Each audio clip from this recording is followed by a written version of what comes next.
I grew up in Harlem, so I knew a lot of folks doing a lot of things. All right, everybody.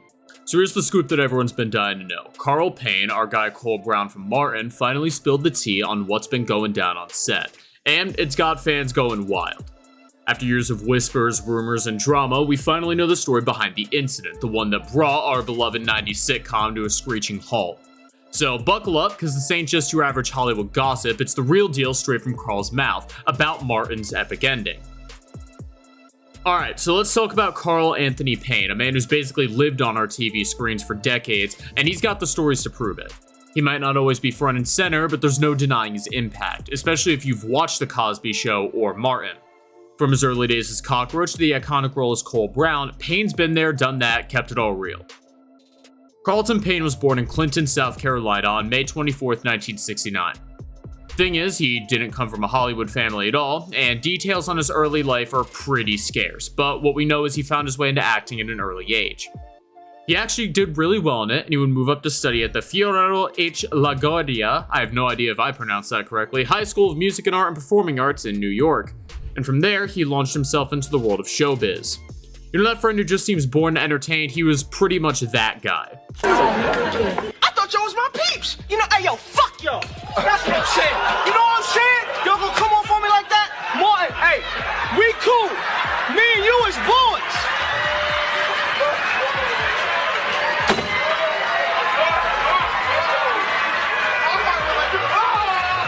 Now, if you're old enough to remember the 80s, you definitely remember this guy as Walter Cockroach Bradley from The Cosby Show. Now, Walter wasn't the star of the show. He made his presence known, though. And Carl Payne and Malcolm Jamal Warner had an undeniable chemistry as best friends, Theo and Cockroach. And they gave us those authentic best bud vibes that really felt real, at least for the time. Now, the gig was fun, but Payne wasn't about to let anyone dictate his style. This didn't exactly sit well with Bill Cosby. Allegedly, he wanted Payne to cut his hair back. Payne stood his ground and was promptly written out of the show, and just like that, Cockroach was out of there. Random spoons.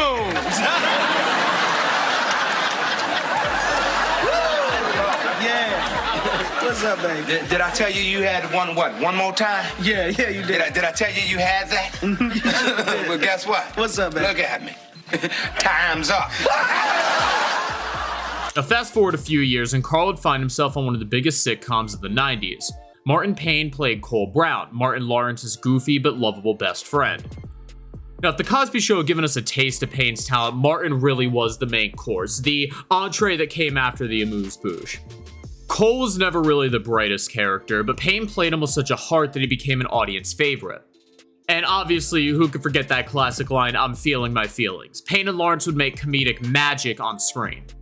Sadly though, things weren't all smooth sailing behind the scenes. Now, in a February 2024 episode of the Math Hoffa podcast, Carl Payne would get real about the vibe on the Martin set, and let's just say it wasn't all laughs and good times. Now, Payne would open up about the tension that was bubbling under the surface, describing the atmosphere as anything but harmonious. According to him, the atmosphere was what it was. The team wasn't playing it like a team. Now, it was clear at this point the cast really wasn't on the same page, and as Payne put it, there was a lot of disconnect that was making it pretty tricky to work together. But here's where things get even more interesting. Payne hinted that the higher-ups pretty much ignored all the chaos and strained relationships. So, why? Well, their focus was dead set on one thing. Hitting 100 episodes because of their contract meant big money and guaranteed rewards, meaning the executives didn't care about the on-set drama and didn't want to let it stand in the way of a financial win. Payne's comment captured it. They were more focused on cashing in on the show's success than sorting out the issues with the cast. I mean, the stuff with Tisha. Yeah. And she filing a lawsuit and... Yeah. It's, I don't know, man. I feel like everybody brought their own little thing to it. Mm-hmm. You know, it's like the Lakers back in the day, right? We all had our own personal favorite, and that's what made the team be what it was, you know? So, just when things seemed like they couldn't get any messier, Tisha Campbell's lawsuit against Martin Lawrence hit the headlines. Now, she would file the lawsuit in January 1997, and it was huge. Campbell would accuse Lawrence of making unwanted advances, groping her during love scenes, and verbally abusing her. She would even leave the show in late 1996, but eventually returned to finish the last few episodes after the lawsuit was settled.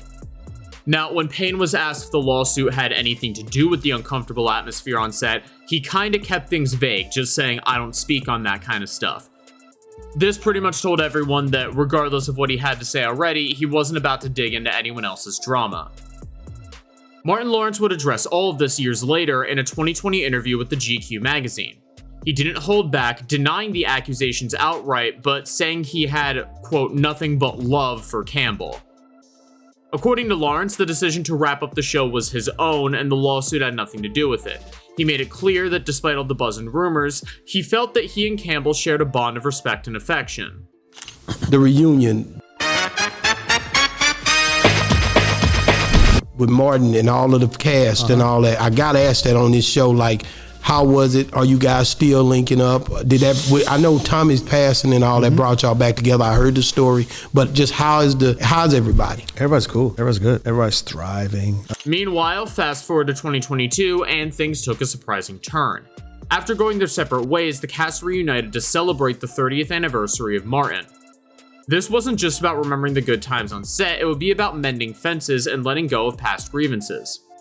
Campbell talked about how much effort went into reconnecting and forgiving each other, saying, "We worked really hard to reconnect, forgive, and really, this reunion is about a celebration of everything we've accomplished and our growth as human beings." The vibe was all about growth and focusing on the positive, showing how far everyone had come since the show had ended. Now, one of the coolest things about Carl Payne's personal life is that he helped to raise Bobby Brown's son, Landon, from the time Landon was 5. He'd actually married Landon's mom, Malika, in 2012, and the couple became a true team. Now, despite some rough patches, including a close call with divorce in 2012, Carl and Malika worked things out, renewed their rose, and they're still going strong. They have 2 kids of their own together and have managed to keep the family rock solid amidst the ups and downs of Hollywood. Also, Carl and Bobby Brown are friends, which is an unexpected but pretty awesome dynamic. Now, while he would keep acting after Martin, he would also branch out into directing, producing, and even mentoring. Carl's been all about giving back, whether it's directing episodes of shows like Young Dylan or bringing film camps to places like Houston. Payne's been particularly focused on creating a safe space for young talent to discover their potential in the arts. He's not just in it for the fame, the guy genuinely wants to make a difference, and that's respectable. Now, Payne's comedic chops aren't just for sitcoms, he's been doing some stand-up as well. He's still out here performing live and connecting with fans. Payne would also land roles in various TV shows and films, such as The Walking Dead, Feast 3, and Night Tales the movie. For the time being, he hasn't been mainlining in any A-list Hollywood blockbusters, but Payne's as versatile as they come.